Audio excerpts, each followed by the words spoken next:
Hello, we are going to do lesson 2.3 today, which is going to cover how to multiply, divide, and then also rationalize our radicals. So kind of three parts to today's lesson. We are going to start by multiplying radicals first. When we multiply radicals, we have this little rule here we're going to follow.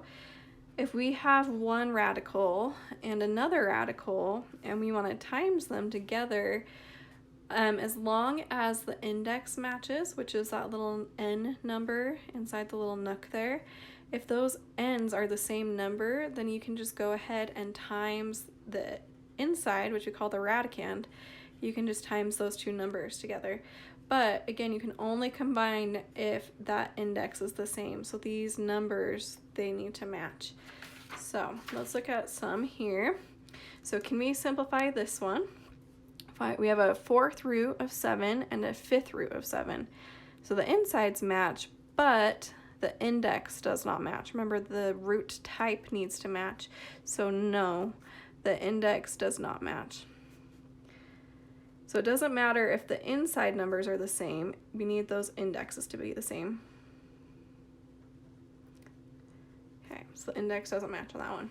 So in part B, here we have a fifth root of -5 times the fifth root of -2. So in this one, we see our indexes are the same. So we're good to go. So that means we can do one big fifth root of -5 times -2. And so that will equal the fifth root of negative times negative will turn to a positive 10. And that would be your answer.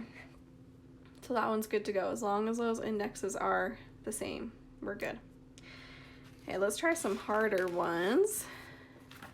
Here we have a square root. Remember, this is like a 2 and a 2. We just don't write those. So our indexes match. That means we can do the multiplication. But we do have a lot bigger of numbers in these ones, and then we also have some variables. So the same process will still apply. We're just going to do one big square root. And I'm going to write the numbers first. We're going to do 72 times 10.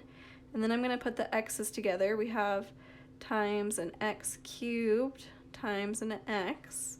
And then let's do our y's. We have a y squared and a y cubed. So we're kind of combining everything. When you have really big numbers like this, like a 72 and a 10, if we just multiplied that right now, we would get 720, which is a really big number. And that's going to be harder to reduce as 720 rather than reducing 72 and 10. So we're going to reduce both of these now just to make it a little bit easier on ourselves. 72, again, we want to try and pick a number that's a perfect square that goes into it. We can do 8 times 9, since 9 is a perfect square. And then we have 10 can be 5 times 2.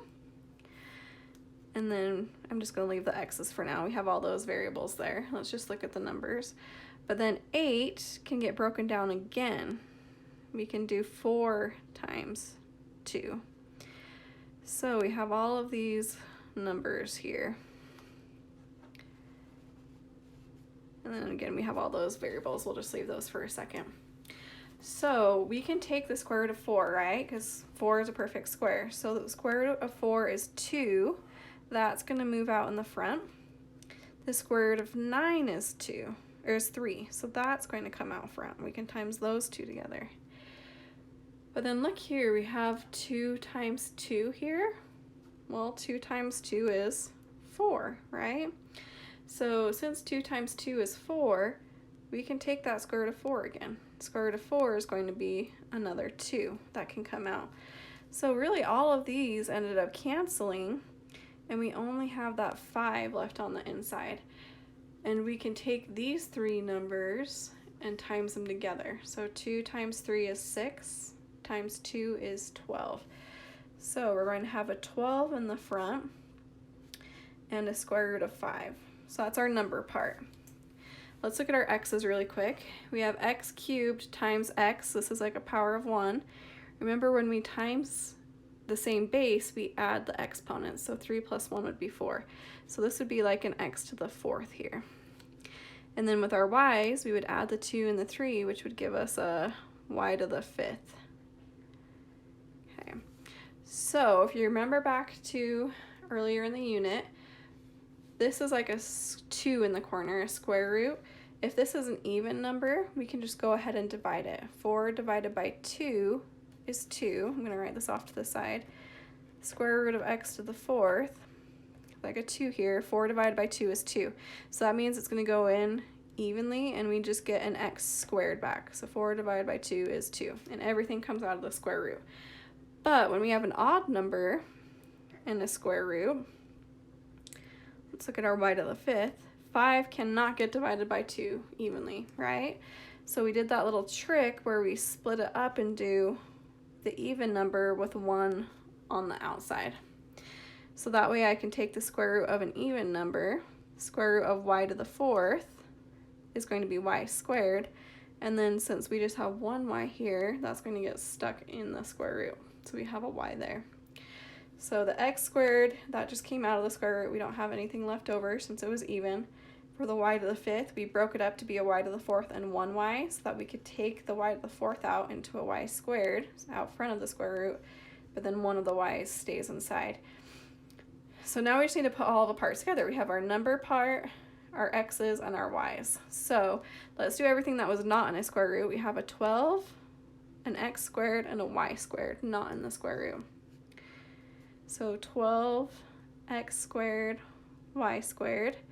And then let's do everything that does go in the square root. We have a 5 and we have a y. Remember, no x's were left, so we're just going to put the 5y.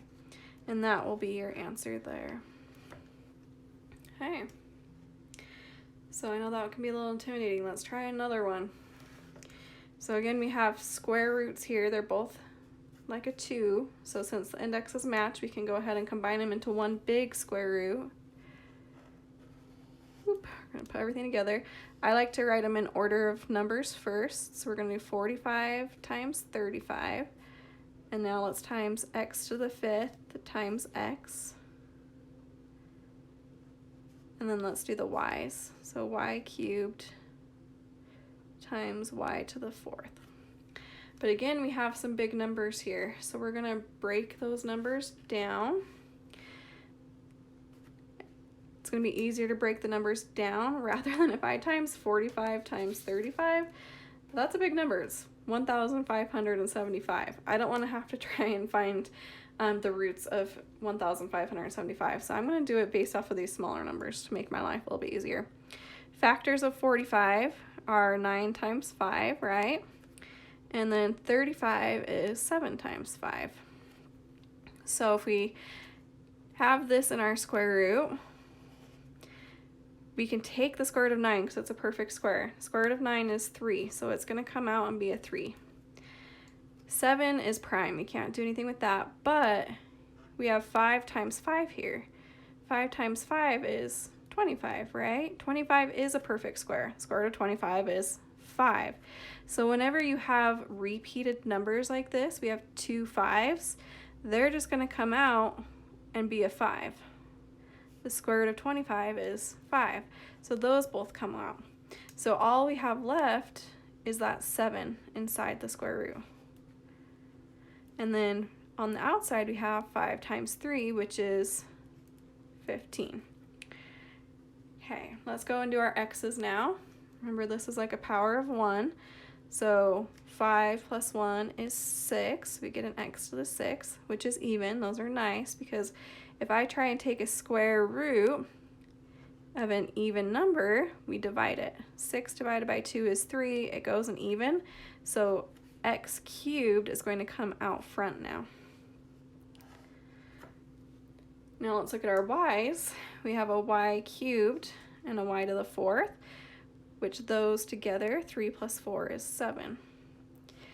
So since 7 cannot be divided by 2 evenly, we split it up. We're going to think of this as being y to the 6 and then the square root of y to the 1, or just y.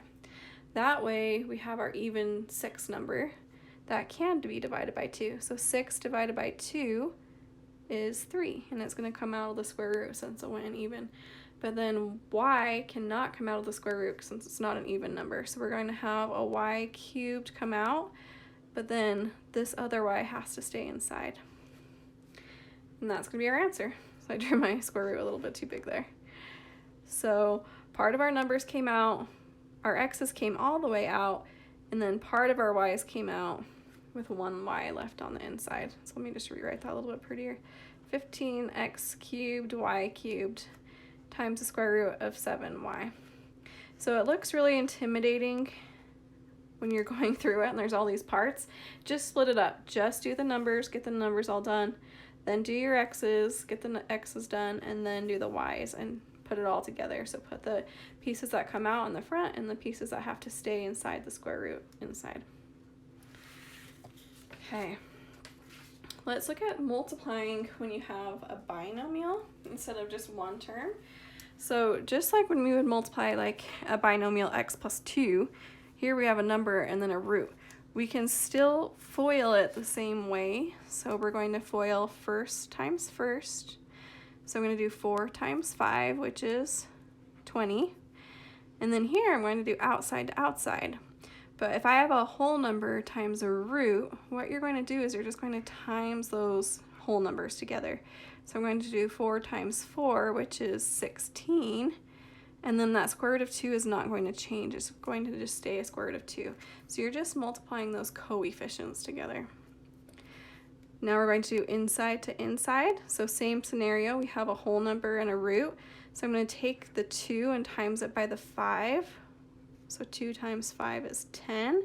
And then that square root is not going to change. It's going to just stay a square root of 2. And then we do last to last. So now we have a root times a root. When this happens, you're going to take the coefficients. So 2 times 4, maybe I'll write this to the side. 2 square root of 2 times 4 square root of 2. So you're going to take the 2 times the 4, which is 8. But then you also have your square roots that we can times together. Square root of 2 times square root of 2, since they're both square roots, we can do the square root of 2 times 2, just smush them into one root, which is the square root of 4. But square root of 4 happens to be a perfect square, it just equals 2. So really we have this 8 times this 2, which equals 16. So our root totally went away. And you're going to see that happens a lot when you times a root to a root. It's probably going to cancel and you're just going to end up with a whole number. So we have all of this now. We have 20 plus 16 root 2 plus 10 root 2 plus 16. We can combine our like terms. We have our whole numbers here. 20 plus 16 will equal 36. But then we have our roots here. When you have the roots, as long as these square roots have the same number on the inside, we can add them. So since they're both square roots of 2 and square roots of 2, if you think back to last lesson, we just add those coefficients together. So 16 plus 10 is 26 root 2. So it's like you're adding, how many square root of 2's do I have? I have 16 of them here plus 10 more of them, so I have 26 root 2's total, and that's going to be your answer. Okay, let's try another one. So again, we're going to FOIL first to first. We get 15, and then 3 times the square root of 7 will just be 3 square root 7. Negative square root of 7 times 5 will be a negative 5 square root 7. So we just put that whole number on the front. But then when we do negative square root of 7 times square root of 7, since they're both square roots, we get the square root of 7 times 7, which is the square root of 49. But 49 is a perfect square, it just equals 7. So it's really convenient when they match like that, because you end up just getting a perfect square, which turns out to just be 7. But we did have that negative here, so we are subtracting that 7. So now we just need to combine our like terms. We have 15 subtract 7, which is 8. So that's our whole numbers. And then for our roots, we have 3 root 7 minus 5 root 7. So I have 3 of them. I'm subtracting 5 of them. So 3 minus 5 is a negative 2. So I have negative 2 root 7's. and that's going to be your answer. So again, you can use the FOIL method to multiply binomials that have radicals because it's making sure that you multiply every term into the other binomial. Okay, let's look at a scenario like this though, where I have a binomial being squared on the outside. Don't square each number. A common thing that I see students do, so this is a no, we do not just take the square root of 3 plus the square root of 5. I'm not just going to square that. This is a common mistake. I will see kids say, oh, square root of 3 squared and the square root of 5 squared. And they try and just distribute that square through and they say, oh, well, that just equals 3 and that just equals 5. That's a big no. We don't do this. Remember, when you have something squared, what it's really saying to do, this is the yes that we want to do, is it's saying to take that square root of 3 plus the square root of 5 and times it by itself, which gives you a different answer than if I just squared each number individually. I need to FOIL it in order to get the correct answer. So square root of 3 times square root of 3 is going to be the square root of 9. The square root of 9 just equals 3. But then the square root of 3 times the square root of 5 would be the square root of 3 times 5, which is the square root of 15. Same here, we have a square root of 5 times 3 will be another square root of 15. And then square root of 5 times square root of 5 will be the square root of 25, which is a perfect square, just equals 5. So I have 3 plus the square root of 15 plus the square root of 15 plus 5. So we want to add those whole numbers. 3 plus 5 equals 8. And then we have 1, think of this as a 1 and a 1. 1 square root of 15 plus another square root of 15 equals 2 square roots of 15. And that would be your answer, which is a lot different than 3 and 5. So again, don't fall into this trap where you just square each of them individually. We can't just distribute that square through. You need to take this group and times it by itself. So that's a really common mistake I see kids make. Hey, let's look at this one. If you notice on this one, they're almost the exact same binomial, except one's a minus and one's a plus. These are what we call conjugates, and there is a shortcut. So let me show you what happens if we FOIL it. First, we get 5 times 5, which is 25. And then we get 5 times the square root of 7, which is 5 root 7. Then we get negative root 7 times 5, which is a negative 5 root 7. And then negative square root of 7 times the square root of 7 is the square root of 49. Remember, 7 times 7 is 49, but then that's a perfect square. It just equals 7. So that square root ends up just going away and we just get a whole number. But look at these two middle terms. I have a plus 5 root 7 and a minus 5 root 7. Well, 5 subtract 5 is 0. They just end up canceling out and you get 25 minus 7 is your answer. So on this one, 25 subtract 7 equals 18, and that's your answer. So here's the shortcut. When you have one group, one's a minus and one's a plus, and these are called conjugates. So when you have conjugates, the shortcut is to take the first number. So we're going to take the first number and you're going to square it, and then you're going to subtract the second thing squared. So you have the first number squared and then the second number squared. So 5 squared is 25. Well, the square root of 7 squared, remember square roots and squares are opposites. They cancel out with each other. So we just get the 7 back, which is what we got here. And 25 minus 7 equals 18. So you just take that first number and that second number and square them. So we can say that's like a minus b. You're going to do a squared minus b squared, where this is your a and this is your b. So just take the first number, square it, and then subtract the second number and square it. Okay, let's look at dividing really quick. When you are dividing is going to be really similar to multiplying, how with multiplying, if they're the same type of root, we can just times them together inside one big root. So like if they're cube roots, we can just keep it in one big cube root.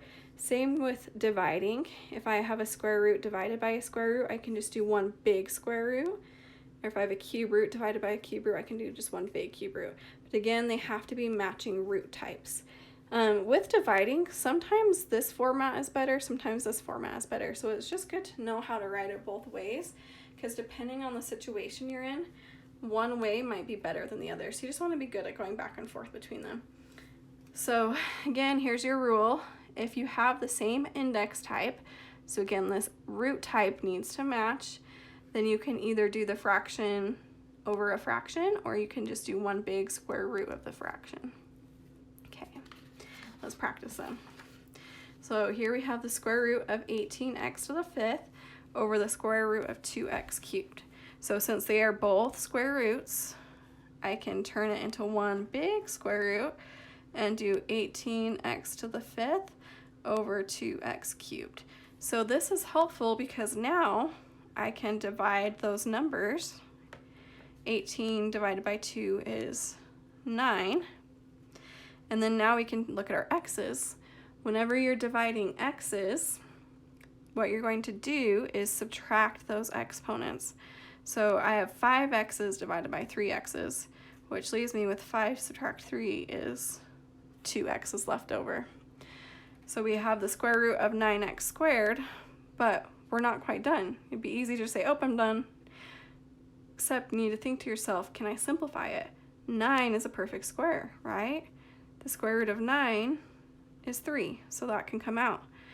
But then also, if I take the square root of x squared, remember square roots and squares are opposites of each other, they cancel. So I just get a 3x back. 9x squared is like saying I have 3x times 3x. So I can take the square root and I just get 3x back. So always make sure to simplify as much as you can. If you just stop here, you're going to get your answer wrong. You need to reduce and simplify all the way. Okay, so this method is good if you have numbers like in the top and the bottom. It's helpful to do just one root so that you can divide those two numbers.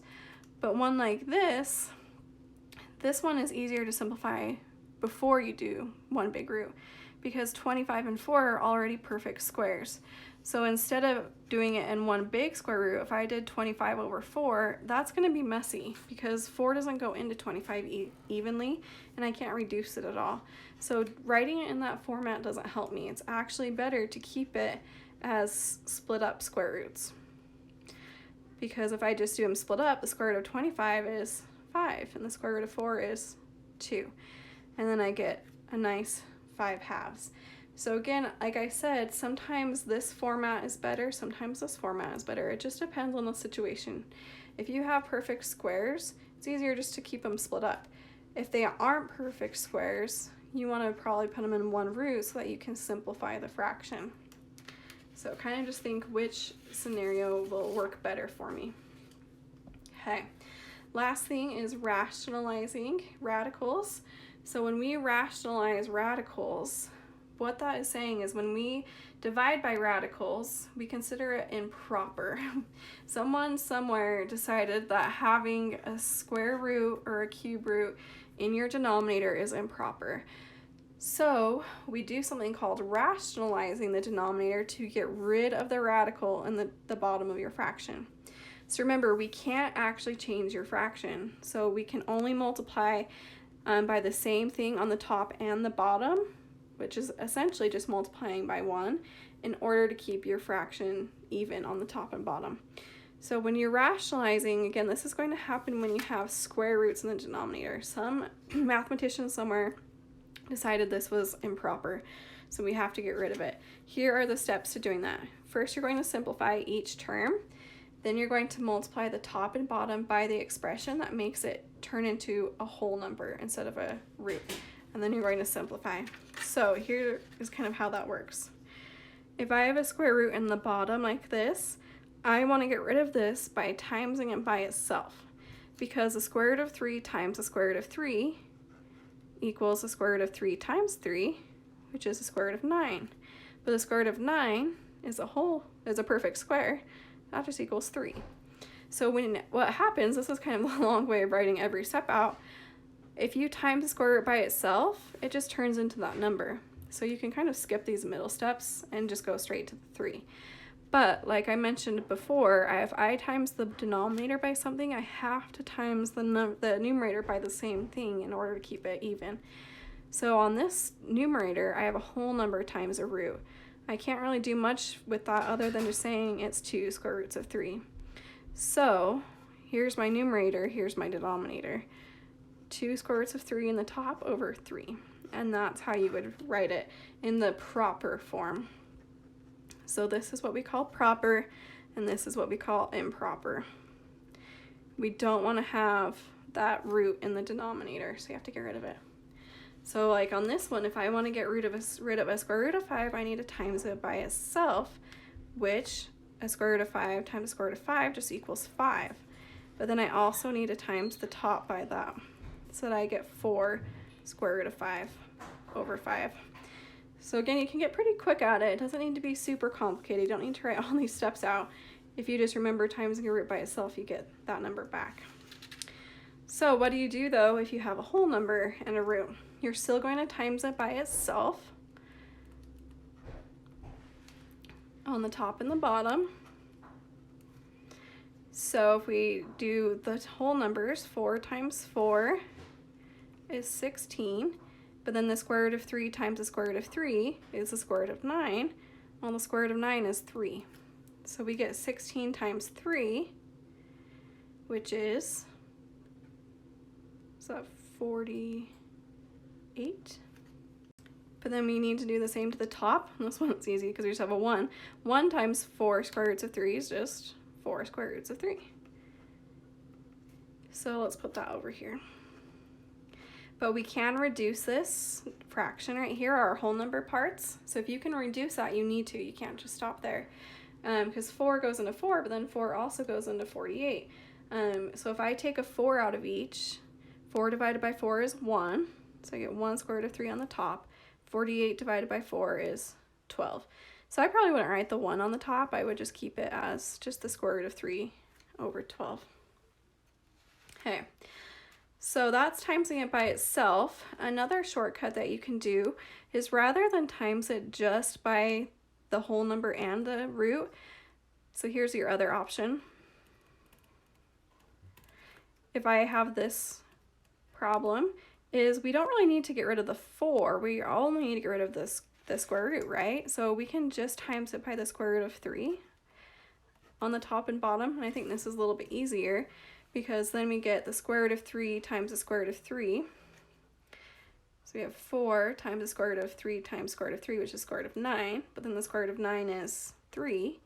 So I get 4 times 3, which is 12 on the bottom. And 1 times the square root of 3 is the square root of 3 on the top, which will just stay the square root of 3. So sometimes that's a little bit easier than actually timesing it by the exact same thing. But if you can't remember to do that, you don't need to. You can do it this way still. You'll just end up having to reduce. So it doesn't really matter. So like I'll show you the shortcut way on this one as well. So rather than times it by exactly itself, you can just times it by the square root of 2 on the top and bottom, because we really only just need to get rid of that square root. So I keep the 2. I can't get rid of that. But then the square root of 2 times the square root of 2 is the square root of 4.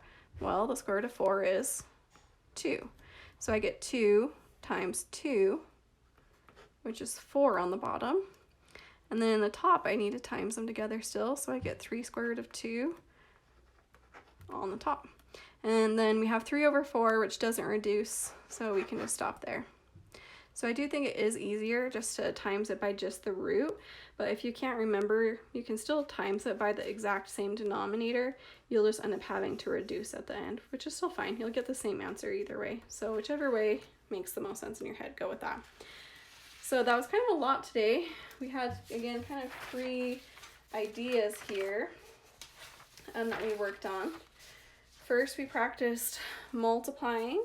So just kind of as a recap, they need to have the same root. So if they have different indexes here, you can't multiply them. If they do have the same index, you can just combine them into one root and multiply the inside. If you have big index or radicans, if the inside is a large number, break down those numbers first before timesing them together, because that will just make them even bigger. So break down the 72, break down the 10, and take out whatever you can into the front. So we did the same thing here. Break down the 45, take out the perfect squares. Break down the 35, take out the perfect squares. That way you don't have to deal with quite as big of numbers. Again, if I times 45 and 35 together first, that's going to be a pain in the butt to reduce. So reduce first, then multiply, rather than multiply, then reduce. If you have binomials, you can just FOIL them. So be careful when you times square roots together that you cancel them the right way. If something is being squared, a binomial squared, remember you can't just distribute the square through to each term. You need to actually times it by itself and then FOIL to get the right answer. Then with dividing, depending on your problem, it might be beneficial to keep it, to write it as one big square root with a fraction inside. But then sometimes it's beneficial to keep the square roots split up. Just depends on the numbers you have. If they're perfect squares, keep them split up, because that's going to be a lot easier to reduce the perfect squares. If they aren't perfect squares, put them in one fraction so you can reduce. And then rationalizing, again, it's considered improper to have a square root in the denominator, so we get rid of it by timesing it by the square root.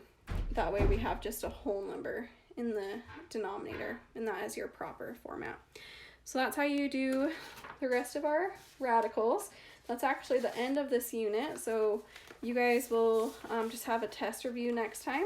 So we have our 3 sections, 2.1, 2.2, and 2.3 from today. Make sure you get all those homework assignments done, and then next time we will have our test review and then our test. So let me know if you guys have any questions. I'm happy to help you via Zoom. If you want some one-on-one help, just shoot me an email. Hope you guys are having a good day. See you later. Bye.